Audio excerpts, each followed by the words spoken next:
Assalamualaikum warahmatullahi wabarakatuh. Perkenalkan, nama saya Muhammad Revan Muzaki dengan NPM B1A025133, kelas C, dosen pengampu Pak Editya Warman, SH MHum. Baiklah, di sini saya akan menjelaskan corak dan sistem hukum adat. Menurut Suepomo, sistem hukum adalah kebulatan aturan-aturan yang berdasarkan suatu kesatuan dan satuan alam pikiran. Untuk mengetahui sistem hukum adat, harus menyelami dasar pikiran yang hidup di dalam masyarakat Indonesia, karena sistem hukum adat memiliki corak yang berbeda dengan sistem hukum lain. Corak hukum adat terdiri dari 8. Yang pertama adalah 1. Tradisional, 2. Keagamaan atau religio magis, 3. Kebersamaan atau komunal, 4. Konkret dan visual, 5. Terbuka dan sederhana, 6. Dapat berubah menyesuaikan keadaan, 7. Tidak dikodifikasi, 8. Masyarakat mufakat. Penjelasannya. 1. Tradisional. Bersifat turun-temurun dari nenek moyang hingga zaman sekarang, keadaannya masih tetap berlaku dan dipertahankan oleh masyarakat yang bersangkutan. 2. Keagamaan atau religio magis. Perilaku hukum atau kaidah yang ada berkaitan dengan kepercayaan terhadap hal-hal gaib atau magis, atau bisa disebut animisme atau dinamisme, kepercayaan terhadap roh-roh halus dan roh-roh nenek moyang, kepercayaan terhadap Tuhan. Terlihat pada adanya upacara-upacara adat yang lazimnya diadakan sesajen-sesajen yang ditujukan pada roh-roh leluhur yang ingin dimintai restu atau pertolongan. 3. Kebersamaan atau komunal, mengutamakan kepentingan bersama. Kepentingan pribadi diliputi oleh kepentingan bersama. Dalam konsep pemikiran hukum adat, individu dipandang sebagai bagian yang tidak terpisahkan dari masyarakat, dan fungsi dari masing-masing individu adalah dipandang untuk melangsungkan fungsi dan kelangsungan masyarakat.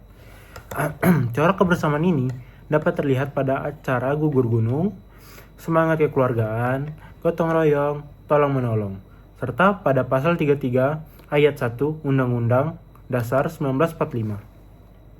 4. Konkret dan visual. Konkret, yaitu jelas, nyata, berwujud. Satunya perkataan dan perbuatan. Perbuatan itu benar-benar merupakan realisasi dari perkataan. Contoh, jual beli. Pembayaran harga dan penyerahan barang dilakukan pada saat yang sama atau sifat terang dan tunai. Yang kedua, visual.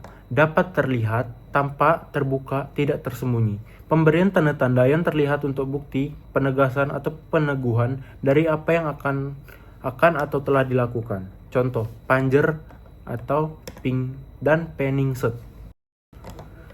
5. Terbuka dan sederhana. Terbuka, selalu menerima unsur-unsur dari luar, namun yang sesuai atau setelah disesuaikan dengan jiwa hukum adat itu sendiri. Sederhana, tidak rumit, tidak banyak administratif, kebanyakan tidak tertulis, mudah dimengerti, dan dilaksanakan berdasarkan saling mempercayai. 6. Dapat berubah menyesuaikan keadaan. Hukum adat bersifat dinamis atau tidak statis. Hukum adat terus-menerus dalam keadaan tumbuh berkembang seperti hidup itu sendiri. 7. Tidak dikodifikasi. Tidak dikodifikasi artinya hukum adat sebagian besar tidak tertulis atau non-statutaire. 8. Musyawarah mufakat. Untuk memulai dan mengakhiri pekerjaan sebagai sarana menyelesaikan perselisihan atau sengketa berdasarkan asas rukun, dilakukan secara rukun dan damai serta saling memaafkan.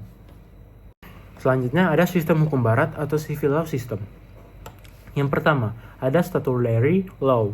Yang kedua, mengenal Zakelites written and personalized written. Yang ketiga, mengenal dikotomi, pembidangan hukum, hukum publik dan hukum private. Yang kedua, ada sistem hukum adat. Yang pertama, unstatutory law. Yang kedua, tidak mengenal pembagian hak. Yang ketiga, tidak mengenal pembidangan hukum. Selanjutnya, sistem hukum barat civil law system. Menggolongkan pelanggaran hukum ke dalam pelanggaran pidana dan pelanggaran perdata, dan sanksi dalam hukum berfungsi sebagai alat pemaksa. Sistem yang selanjutnya, ada sistem hukum adat. Tidak mengenal penggolongan pelanggaran dan sanksi bukan sebagai pemaksa, tetapi sebagai upaya untuk mengembalikan keseimbangan kosmis. Oke, selanjutnya sebab-sebab adanya perbedaan tersebut. 1. Corak yang berlainan antara hukum adat dan hukum barat.